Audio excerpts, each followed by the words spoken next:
Hello and welcome into this edition of Western Sports Weekly. I'm Jason Chauvin.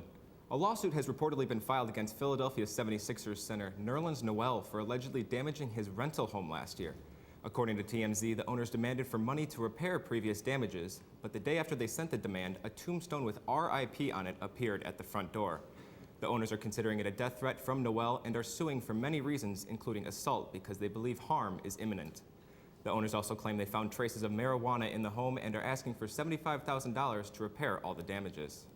Sticking with the NBA now, the lone game in the association last night is Tony Brown and the Brooklyn Nets in Orlando taking on the Magic. We pick it up in the first quarter where Sergei Karasev turns the ball over and Elfrid Payton comes up with it and he finds Aaron Gordon, who does what he does best and slams it home to put the Magic up by one halfway through the first. Time winding down now in the first, Magic up by 9. Payton leading the break, and he finds Victor Oladipo with a nice behind-the-back pass and gives it up to Aaron Gordon again.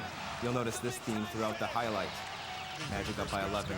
In the second now, Brandon Jennings drives left, finds Andrew Nicholson with a nifty pass who drains the triple. Nice play right there, and the Magic are now up by 25 in the second.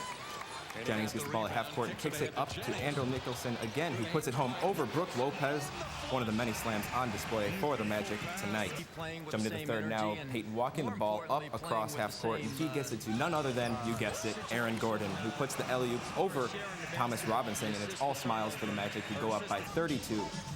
Halfway through the third now, Payton driving right, and boy, is he in a giving mood or something. Dwayne Dedmon on the end of that alley-oop. Can't tell if this is a dunk contest or a regular season highlight. Magic Cruise to go on to win 139-105.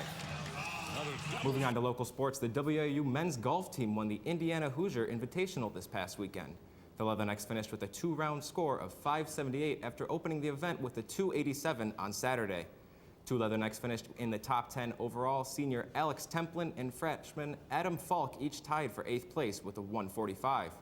Western's last tournament crown came when they won the WIU Bo Masato Invitational back in 2011. The Leathernecks look to stay hot when they travel next week to Peoria to compete in the Bradley Invitational. From the golf course over to the softball diamond, the WIU softball team lost 6 seniors from last season, but that doesn't mean there are any excuses for this team heading into conference play. The WIU softball team has added 9 new faces to the roster this year, with 7 freshmen and 2 junior college transfers. Head coach Holly Van Vlymen says she's used to gaining and losing players each season. Every year the team's different. It doesn't matter how many you lose. You could just lose one, but if they're your spark, then of course that's going to change the chemistry from year to year. So, I mean, it's changed, but it's nothing different than what's changed previously when we've lost players and gained players. One of the 3 seniors on the team, Casey Hart, recently won Summit League Pitcher of the Week. Van Vlymen emphasizes how much Hart has changed throughout her 4 years as a Leatherneck. She's grown so much from her freshman year until now. You know, it's been a lot of fun to watch her. I kind of recruited her knowing she'd be a little bit of a project. She had a little bit of, fundamental stuff that she needed to get better at. But with her work ethic and her drive, she's just really, gained speed, gained consistency, and she's just a really good person, really good pitcher. So. The Leathernecks are currently in the middle of tournament play before starting Summit League competition against South Dakota State at the end of the month. Van Vlymen says she uses this time to find out where everyone on the roster fits.